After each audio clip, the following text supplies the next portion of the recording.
Cristo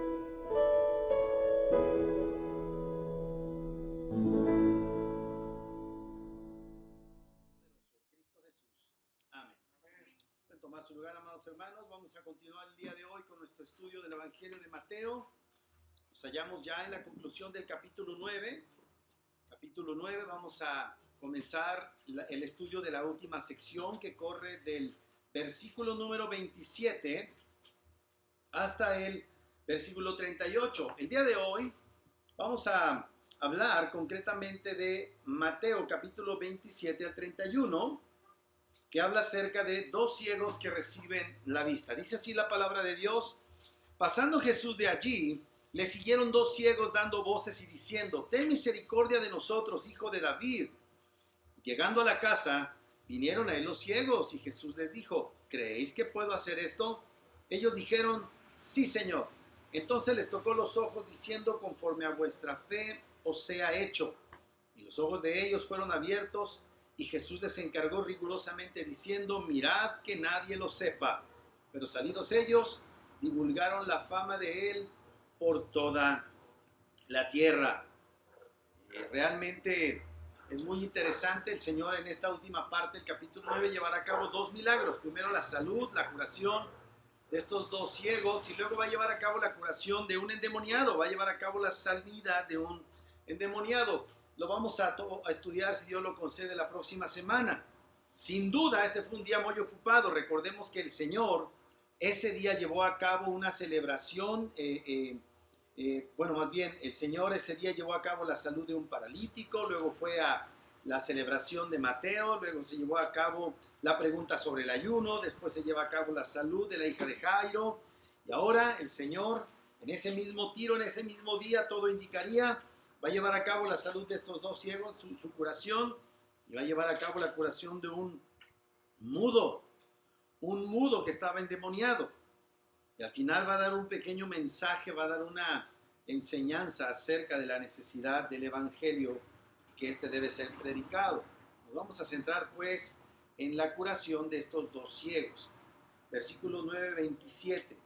Dice: pasando Jesús de allí, esto es, saliendo inmediatamente, todo indica, de la casa de la hija de Jairo, dice que pasando Jesús de allí le siguieron dos ciegos dando voces y diciendo: ten misericordia de nosotros, hijo de David.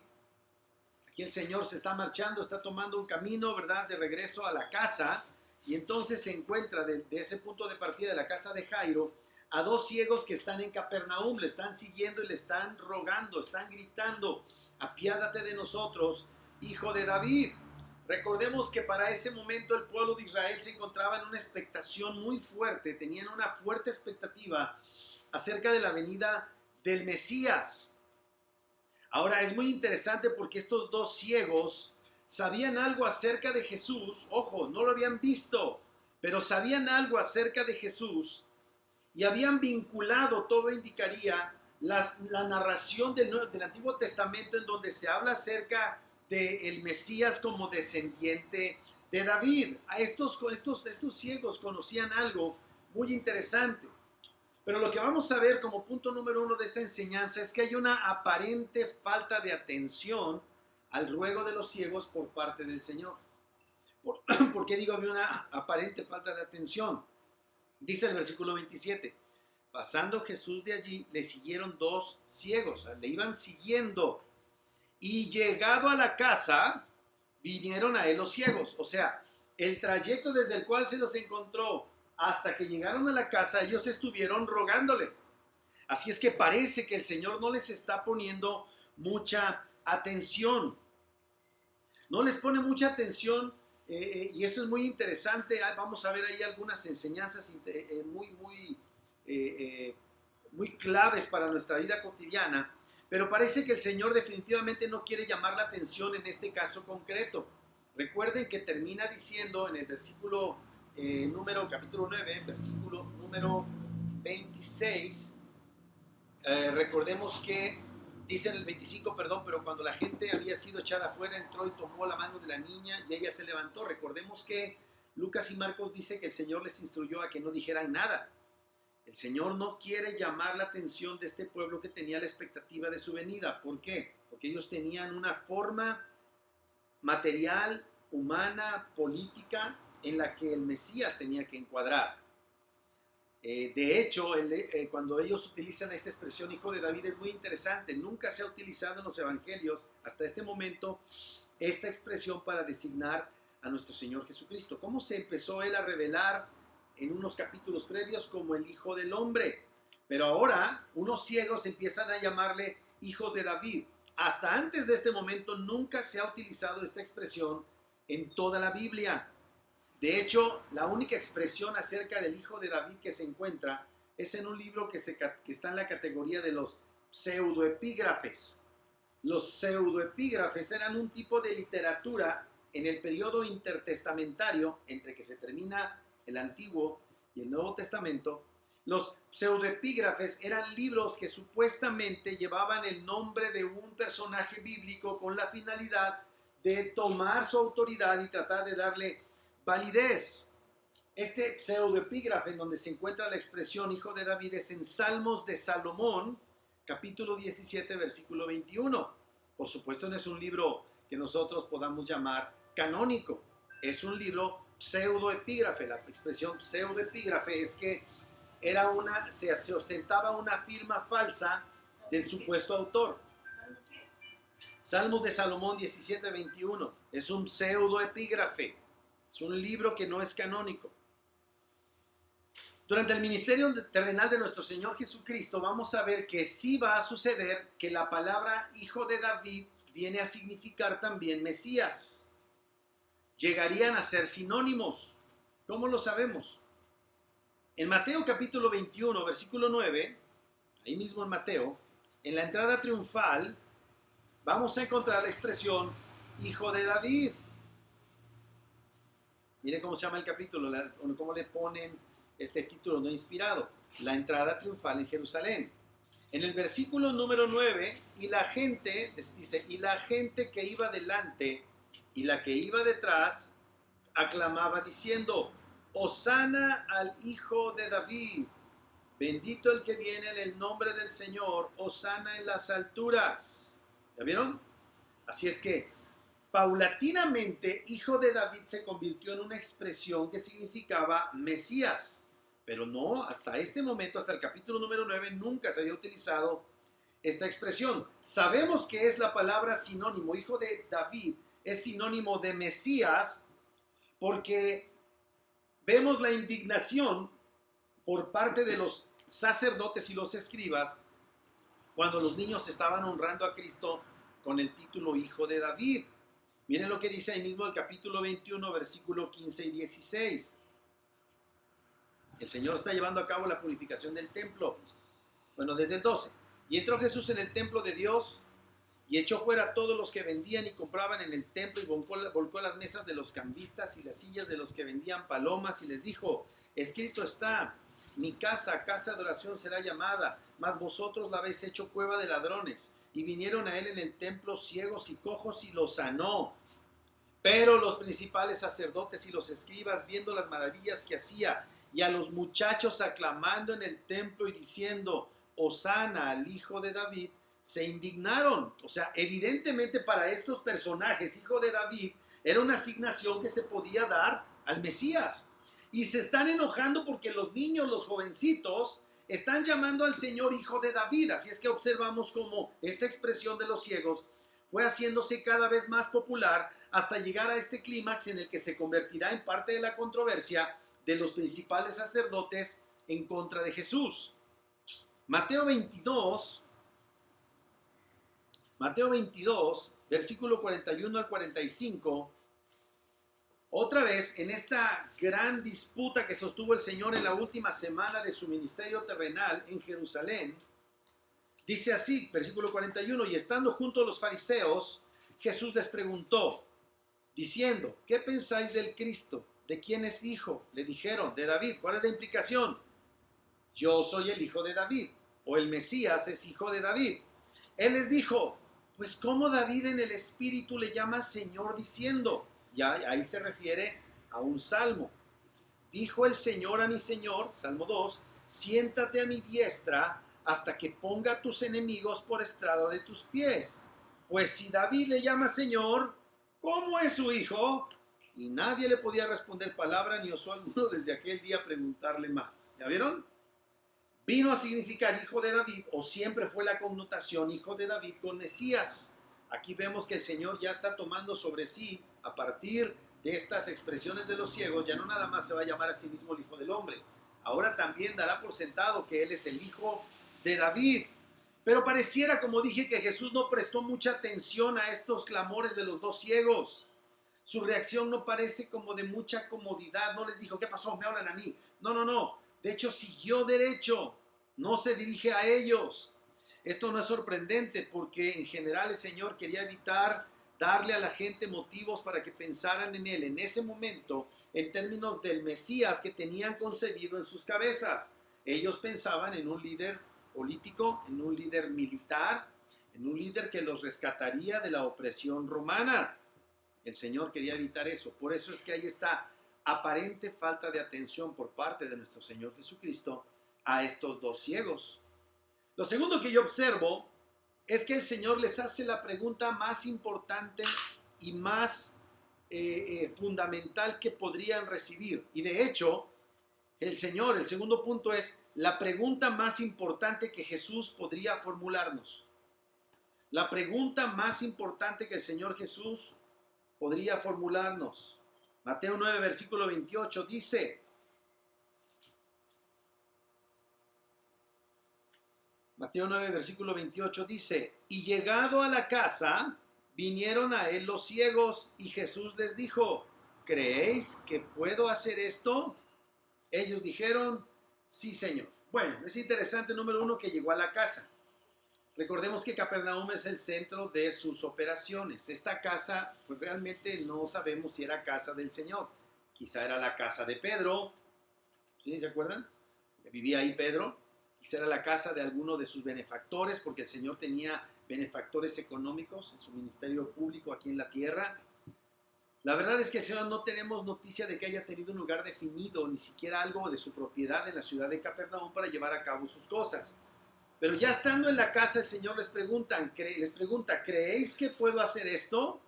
Ellos le dijeron, sí, Señor. Y ahorita hablaremos acerca de esa expresión, Señor. Bueno, aquí hay un error doctrinal que tenemos que tener mucho cuidado con él. El error es pensar que la fe es necesaria antes que Jesús pueda hacer un milagro. Lo voy a volver a decir. Es un error doctrinal asumir que Jesús solo puede hacer milagros si tienes fe. El Señor es soberano en sus milagros. Si hay algo que sabemos del Señor es que Él es soberano en sus milagros. Él va a llevar a cabo sus milagros, quiera o no la gente esté de acuerdo o no, crea o no en Él. Y tenemos varias pruebas en ello. El mismo capítulo 8 previo, ya estudiamos esto, en el versículo 28, nos habla acerca de que el Señor llegó a la otra orilla. ¿Se acuerdan que el Señor atraviesa, enfrenta la tempestad, llega a la orilla de los Gerasenos y allí, cuando llegó a la otra orilla, la tierra de los Gadarenos, recordemos que allí la expresión es un problema de traducción.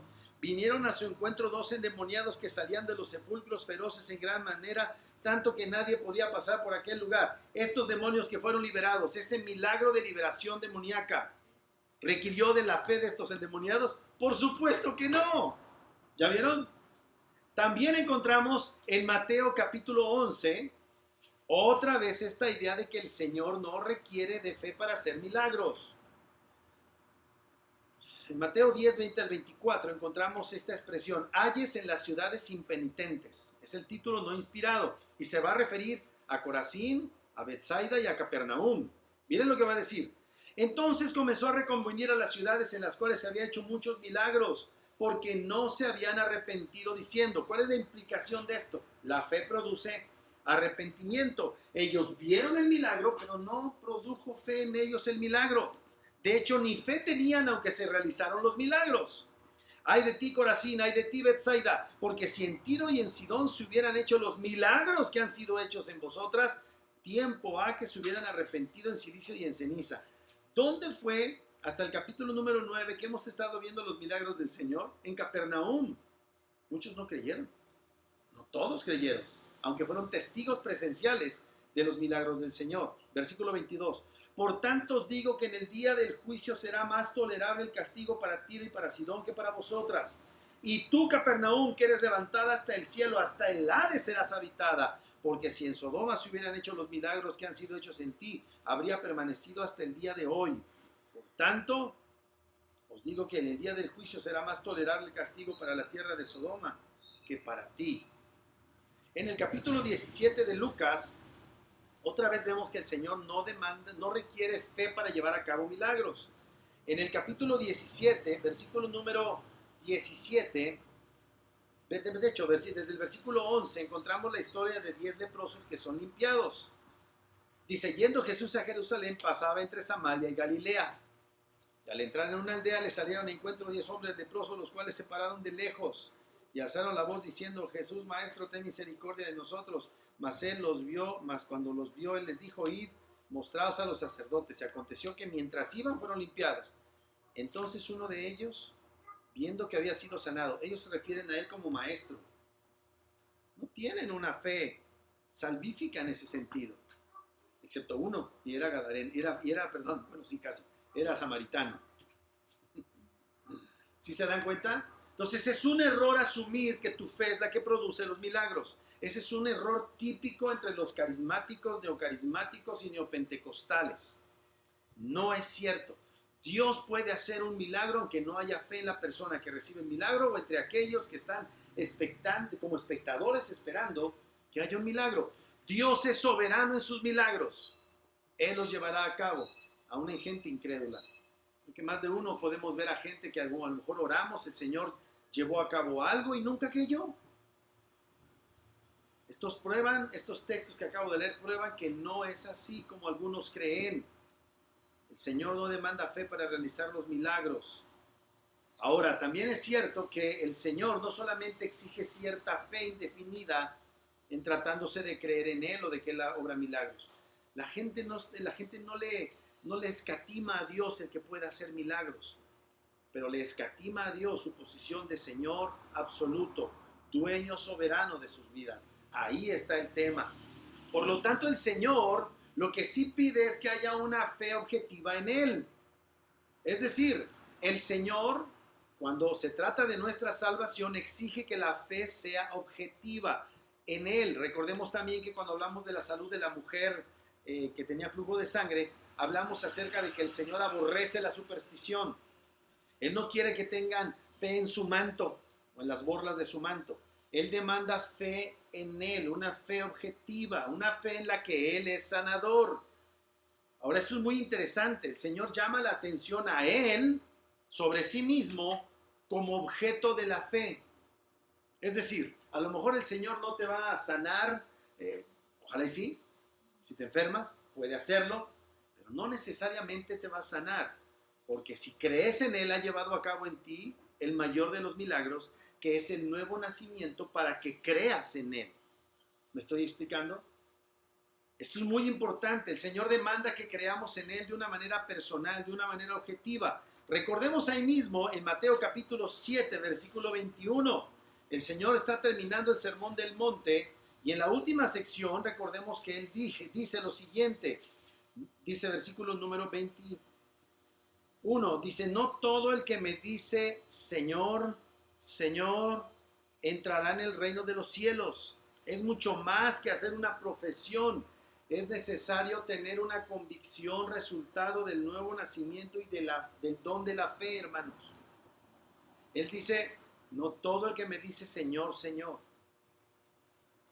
Mateo 10, versículo 37 y 38, nos hablan acerca también de esta precisa idea. Mateo 10, versículo 37 al 38. El que ama a padre o madre más que a mí no es digno de mí. El que ama a hijo o a hija más que a mí no es digno de mí. Y el que no toma su cruz y sigue en pos de mí no es digno de mí.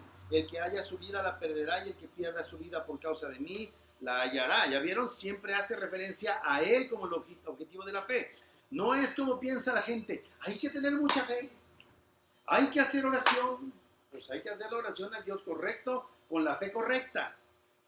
Y aquí es muy importante que entendamos eso. Yo sé que puede sonar esto muy fuerte a las personas. Tratemos de presentarles estas verdades lo más amorosamente que sea posible, pero no cedamos terreno, hermanos. Es necesario tener una fe objetiva en el Cristo de las Escrituras. Y hay que creer en Él como el objeto de la fe. Yo no sé, los testigos de Jehová que le llaman a Jesús Señor, ¿cómo le pueden quitar este aspecto de ser un Dios divino? Jesús dice, creéis en Dios, creed también en mí. Si Cristo Jesús no es Dios, ¿cómo podría decirle al pueblo, cómo podría decirle a sus discípulos, creen en Dios, crean también en mí? Lo que está haciendo es decir, yo soy Dios, crean en mí. Así es que esto es muy importante. Miren lo que dice también, por ejemplo, en Mateo 11, 25 al 30. En aquel tiempo respondiendo Jesús dijo, te alabo Padre, Señor del cielo y de la tierra, porque escondiste estas cosas de los sabios y de los entendidos y las revelaste a los niños. Sí, Padre, porque así te agradó. Todas las cosas me fueron entregadas por mi Padre y nadie conoce al Hijo sino el Padre y nadie ni al Padre conoce a alguno sino el Hijo y a quien el Hijo lo quiera revelar. Versículo 28, observen esta expresión.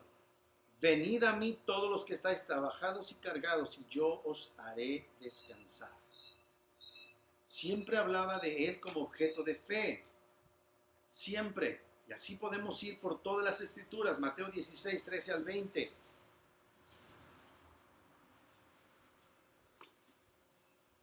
Viniendo Jesús a la región de Cesarea de Filipo, preguntó a sus discípulos diciendo, ¿quién dicen los hombres que es el Hijo del Hombre? Ellos dijeron, unos Juan el Bautista, otros Elías y otros Jeremías o alguno de los profetas.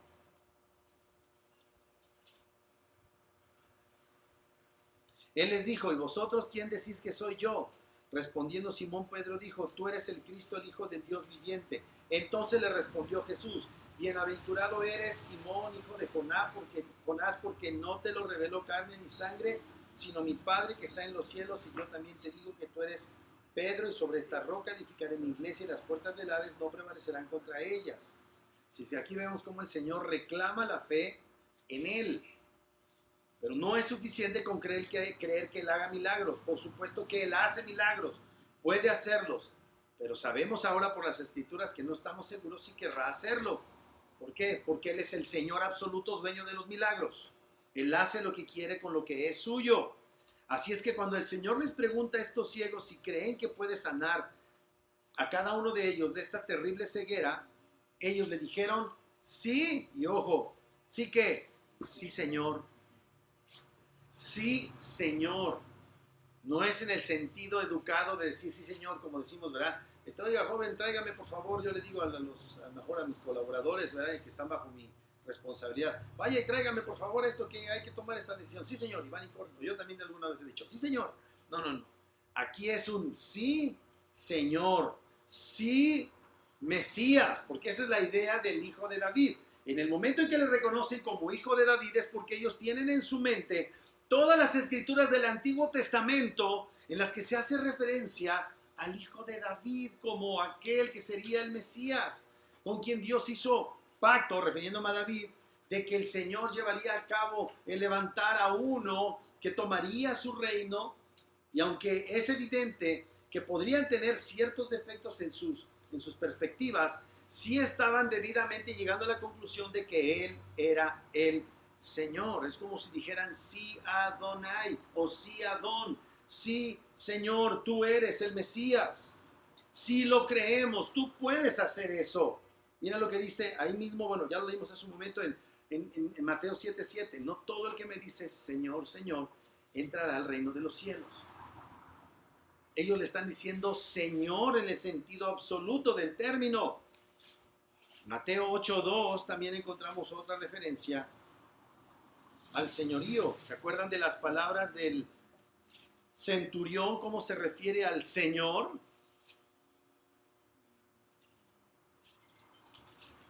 No, más bien, perdón, me refiero al leproso. Dice, he aquí vino un leproso y se postró ante él diciendo, Señor, si quieres, puedes limpiarme. Pues esta es la pregunta más importante. ¿Crees que puede Dios hacer lo que va a hacer o lo que no va a hacer? No importa que no lo haga, tú tienes que creer que Él puede y que Él es quien Él dice ser. Esa es la pregunta más importante que el Señor podría hacernos. Fue la pregunta que le hace a sus discípulos en el capítulo 16. ¿Quién dicen los hombres que soy yo? ¿Quién dicen ustedes? ¿Qué creen? En el capítulo 11 del Evangelio de Juan, el Señor le va a decir las mismas palabras a esta mujer, la hermana de Lázaro. ¿Creéis que yo soy la resurrección de la vida? ¿Crees esto? Y de eso determina toda nuestra existencia. Responder correctamente, sí, tú eres el Señor. Tú eres el soberano del universo. Lo tercero que yo veo es que la fe en Cristo es el don de la fe concedido por gracia. La fe en Cristo es un don de la gracia de Dios. No es algo natural. No es que antes tú creías, lo he dicho muchas veces, lo vuelvo a repetir, no es que tú antes creías en Juquilita y ahora tomas esa misma fe y la pones en Cristo. Todo en nosotros como seres humanos caídos está completamente corrompido, inclusive nuestra capacidad natural de creer. Los seres humanos somos seres en un sentido de fe, pero en un sentido de fe que nos salva, no en el sentido de una fe salvadora o salvífica. Todos tenemos una creencia, hasta los ateos creen que Dios no existe. Aunque digan que se atienen a los datos científicos, es una creencia. Llegar a creer en el Cristo de las Escrituras, amados, no es resultado de nuestra fe natural. De hecho, nuestra fe natural repudia a este Cristo. La fe natural de los hombres caídos busca a un Dios que haga concesiones, un Dios que haga excepciones, que haga justicia con los demás, pero que contigo o conmigo haga misericordia, ¿verdad? Que te trate bien a ti y trate a todos los demás mal porque tú crees que tú eres bueno. Eso, amados, no es el sentido bíblico de la fe. La fe en la Biblia es un don concedido por la maravillosa gracia de Dios. Mateo 9, versículo 29. Entonces les tocó los ojos diciendo, conforme a vuestra fe os sea hecho. Estos solían enseñárnoslo como que, así como creíste mucho, yo voy a premiar tu mucha fe con mucho. Eso no es bíblico. Dios no elogia el tamaño de la fe. El Señor dice, si tuvierais fe, la fe concedida por la gracia, como un grano de mostaza, la montaña se moverá, ¿verdad? O sea, no es para eso. No, mis amados, no es así. Dios no premia la fe en el sentido como lo presentaban antes. O las personas que dicen, ¿no? Que piensa bien positivo. Piensa positivo y te va a ir bien. Te va a ir bien. Si la ley de la atracción, ¿no? la ley de la atracción, ¿atraes lo bueno o atraes lo malo? ¿Verdad? Y entonces toman un versículo aislado de Proverbios, ¿verdad? O de allá de Job, y entonces dicen, lo que más temía, eso me vino, por eso no pienses mal. Esa es basura hipercarismática. Es una tontería desde el punto de vista bíblico. La idea es, te sea concedido porque tú has creído correctamente acerca de mí. Señor, si quieres puedes limpiarme. Quiero, sé limpio. Pero igual pudo haber dicho, no quiero, sigue igual. Yo a veces, yo sí pensaba, yo creía en Dios por mi fe, eso es una falsa doctrina. Mi fe, yo creo en Dios por mi fe. Así es. Y cuando ya estudias y vas conociendo la sana doctrina, dices, crees en Dios por la fe que ha sido impuesta en ti por medio de su Señor Jesucristo. Bien. Eso vamos a llegar ahorita. Entonces, esto es muy importante. Es muy importante que nosotros tengamos la noción correcta de la fe. Dios no es un mercader que está haciendo intercambios. Tu fe no es la perla preciosa de gran precio. No es así. Tu fe es un don. Es el don de creer en el Cristo conforme a lo que sabes de Él, lo que crees de Él conforme a las Santas Escrituras. Eso es un don, porque todos, como dije, queremos un Dios a medida. Queremos un Dios de menú. Queremos un Dios de buffet. Esto, eso no me gusta. Y empezamos a armar ahí y hacemos una quimera de nuestras imaginaciones conforme a tu fe.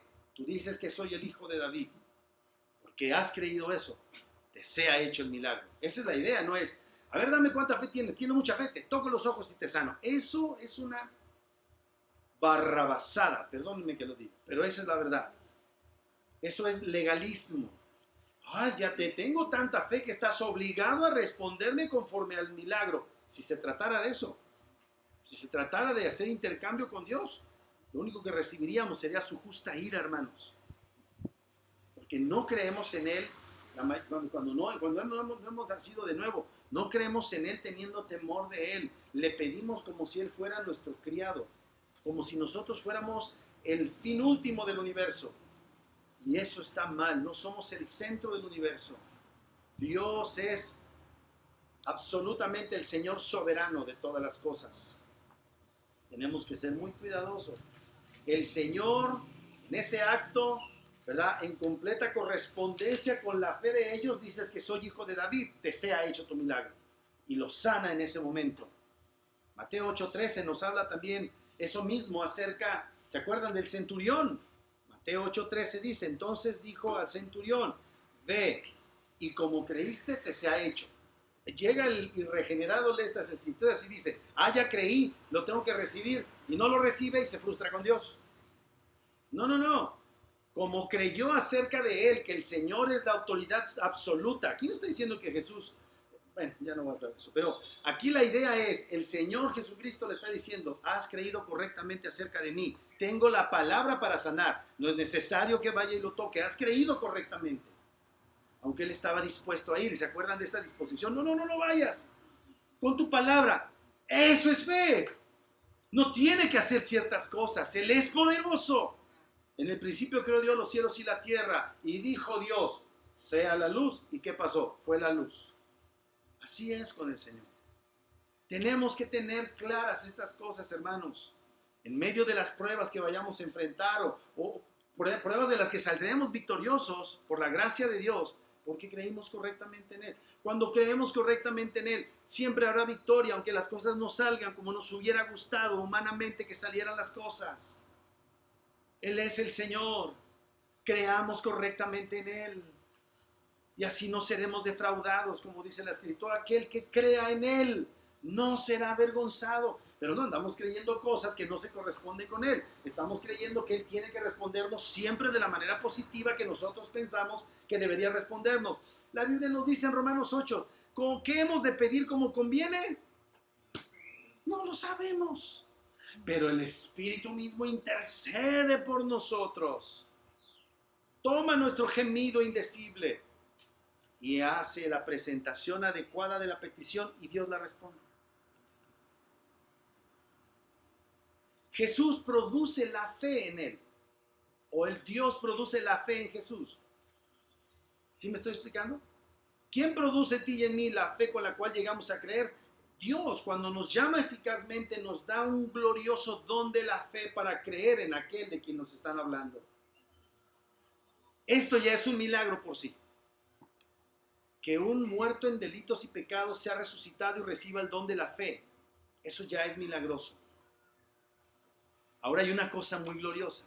Cuando tú eres ya creyente, el observar milagros, el observar las respuestas de Dios, te preserva en tu caminar con Dios.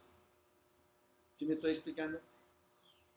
Vemos muchas intervenciones de Dios. Ahora ya no hablamos de estos milagros extraordinarios porque nuestro Señor ya cumplió su cometido, ya fue dada la palabra, se ha cerrado el canon, el Señor está sentado a la diestra de Dios Padre. Ahora el Señor, por medio de su providencia, está interviniendo día con día en nuestras vidas. Y ahora para ti y para mí, espero sea asombroso despertarnos en la mañana sin que nos hayan volado la cabeza, ¿verdad? Haberte despertado, ¿verdad? Aunque nada más durmamos 5 horas los que tenemos el sueño feo, pero esas 5 horas son gloriosas. Y despertarte y ver a tu familia y poder disfrutar de un desayuno y darle gracias a Dios. Eso es lo que produce, eso te sostiene en medio de la lucha, en medio de las circunstancias. Y quizá Dios excepcionalmente hará cosas milagrosas. Yo he visto milagros en mi vida, cosas que no me esperaba. Eso, mis amados hermanos, me preserva en mi peregrinaje en la tierra para seguir adelante con mi Señor. ¿Verdad que hemos visto muchas cosas maravillosas de Él? Bendito sea Él con su gracia y su gran amor. Jesús preserva nuestra fe a través de sus intervenciones que pueden ser milagrosas, que son cosas extraordinarias, o de la manera ordinaria, que es su providencia. Decía a ustedes, mujeres, de hace algunas semanas, es glorioso que ustedes hayan nacido en estos tiempos, que se puedan tomar un analgésico en el tiempo de los cólicos mensuales. Antes no había eso. Que si tienen el niño en su vientre, ¿verdad? Y con el cordón umbilical enrollado y que Dios, aunque ya sé que hay algunos lo hacen por negocio y por incrementar las tarifas, que Dios haya concebido que haya este asunto de las cesáreas, que haya la gracia para ti, para que hayas tenido a tus hijos de manera natural y Dios te haya concedido la gracia. Esto es maravilloso, hermanos. Esto es maravilloso. Y número 4, el último punto. Cristo no se ajustó a los estándares del pueblo. Cristo no se ajustó a los estándares del pueblo. Ahorita les voy a explicar por qué digo esto. Versículo 30, observen. Y los ojos de ellos fueron abiertos. Y Jesús les encargó rigurosamente diciendo, mirad, que nadie lo sepa. Esta expresión ya había sido dicha antes, En Mateo 9:27, el Señor instruyó precisamente con esta expresión. Mateo 9:27 dice, era el 26, cuando él dice, y se difundió la fama de esto por toda aquella tierra, pero los versículos paralelos nos dicen que fueron y dijeron que esto se corrió, ¿verdad? No es sorprendente que el Señor hiciera esta advertencia. Es obvio que el milagro no se podría mantener en secreto. Es imposible que los parientes y amigos de estos ciegos no lo supieran. ¿Se acuerdan cuando en el capítulo 9 de Juan el Señor sana a este hombre ciego? Y los papás dicen, ¿que este es nuestro hijo? Sí. ¿Que nació ciego? También. ¿Cómo recibió la vista? ¿Quién sabe? Pregúntenle, ya está grandecito para que le pregunten. Entonces, la gente sabía, como supo la hija de Jairo, acerca de la hija de Jairo, que fue resucitada. La razón verdadera es que el Señor conocía cuál era la perspectiva de toda esa gente. Esa gente quería un líder político, un líder que les diera de comer, un líder que les diera su libertad de los romanos. No estaban pensando en la santificación, estaban pensando en su comodidad. La gente quería un Mesías en el plano meramente físico, político y militar. Si supieran de una manera tumultuosa, ¿verdad?, acerca de este tema, llegarían a las conclusiones incorrectas. El problema es que ellos acabaron divulgando la fama. Cristo ocultaba estos milagros porque no quería dar pie a los engaños del corazón irregenerado, a que esto fuera a dar lugar a que hubiera una sublevación militar en contra de los romanos. Estos hombres no le hicieron caso porque dice en el versículo 31, pero salidos ellos, divulgaron la fama de él por toda aquella tierra. Definitivamente esto fue un gran error. Lo fue, desobedecieron al Señor. Pero hay una gran verdad, es imposible que el Señor pase desapercibido. Las cosas que hacen no se pueden mantener a final de cuentas en secreto. Pero qué bueno hubiera sido, ¿verdad?, que ellos hubieran obedecido y que antes que estaban pidiendo limosna, el Señor, ¿verdad?, al haberlos sanado, les hubiera hecho recuperar su vida. Esto es muy interesante, si lo piensas. Cuando el Señor llevaba a cabo milagros, cuando lo restauraba a su vida pública, inmediatamente había una implicación de que ellos tenían que entrar nuevamente a la dinámica de trabajar, a la dinámica de rehacer sus vidas. ¿Se acuerdan de la mujer con flujo de sangre después de 12 años? El Señor la reinserta a la vida cotidiana, a la vida normal. Entonces ahora en la mañana tendría que irse a recoger su agüita con su cántaro, ¿verdad? En la mañana, temprano. Y tendría que comenzar a hacer las actividades que había dejado de hacer. Muchos quieren ser sanados para salir de flojos. Pues no es así. No es así. Si el Señor nos ha mantenido firmes hasta este día, sigamos firmes en nuestra determinación de hacer lo que debemos. En conclusión, hay algunas aplicaciones prácticas, amados hermanos. Número 1, seamos osados en proclamar a aquel que nos ha salvado. Seamos osados en proclamar a aquel que nos ha dado la vista espiritual, por lo cual lo conocemos ahora como Dios y Señor. Estos ciegos no tuvieron vergüenza.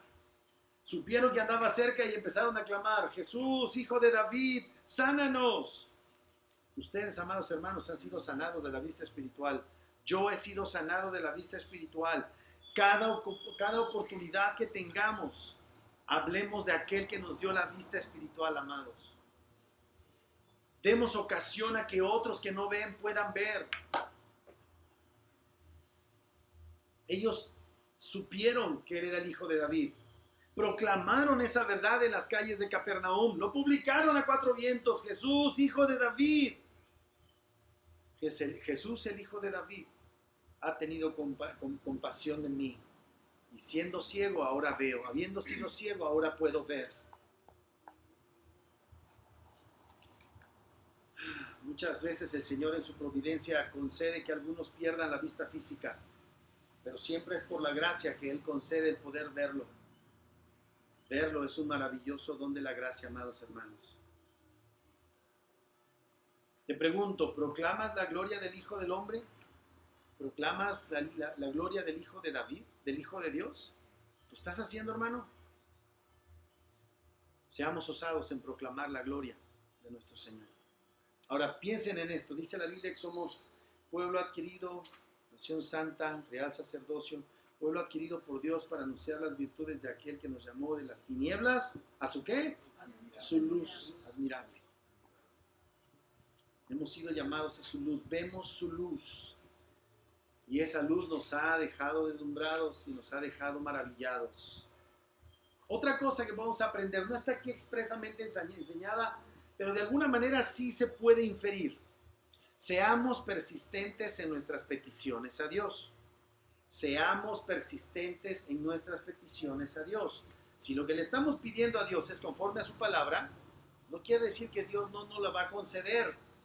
¿Qué hicieron estos hombres? Dice que se lo encontraron a la salida de la casa de Jairo y empezaron a decir: Jesús, hijo de David, ten compasión de nosotros. Y no les hizo caso hasta que llegaron a casa. Pero ahí estuvieron, pide, y pide, y pide. Dios no tiene que responderte a la primera, porque Dios responde conforme a sus propósitos, que son más grandes que meramente conceder lo que necesitamos. Está desarrollando lo que realmente necesitamos, que es santificación, perseverancia, constancia, para obtener lo que Él ha dispuesto para nosotros. ¿Sí me estoy explicando? Dios no pierde nada, hermanos amados. Vamos a llamarlo así: Dios recicla todo.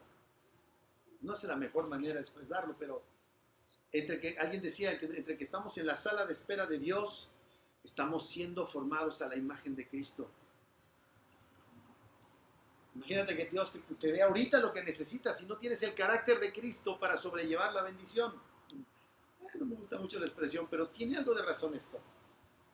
Entre que le pides a Dios conforme a su palabra y que Dios cumple tu petición, Dios está cumpliendo tu necesidad verdadera, que es ser hechos a imagen y semejanza de Él. Sean las que sean nuestras necesidades, nuestras cargas, solamente necesitamos su provisión y su gracia para seguir firmes, hermanos, y seguir pidiendo.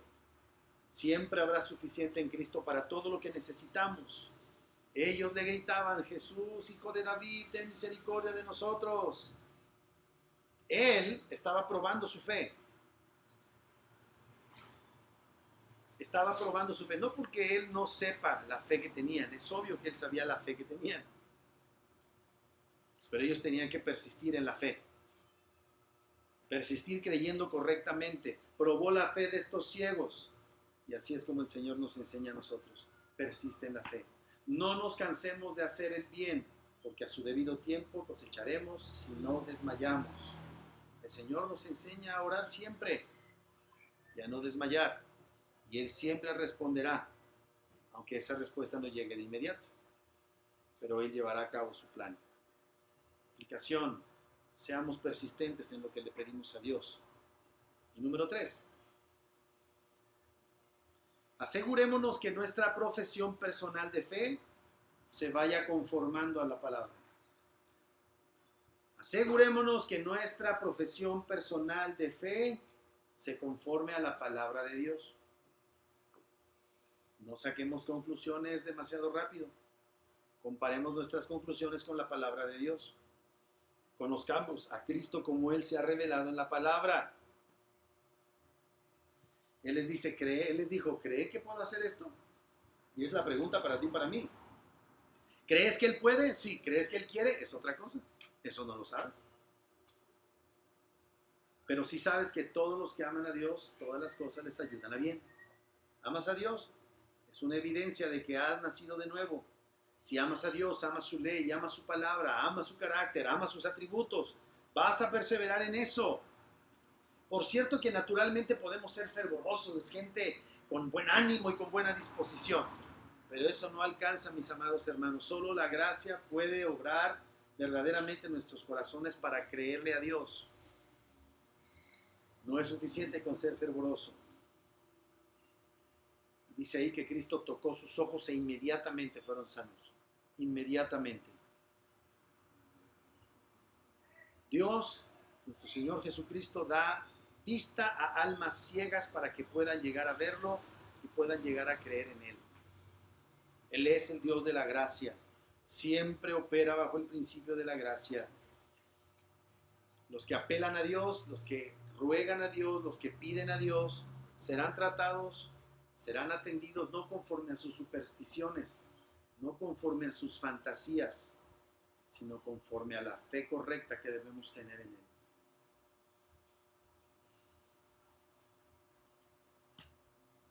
¿Crees que puede hacer eso?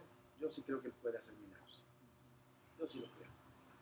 Soy calvinista, reformado, cesacionista, pero eso no significa que no crea que Dios puede hacer milagros.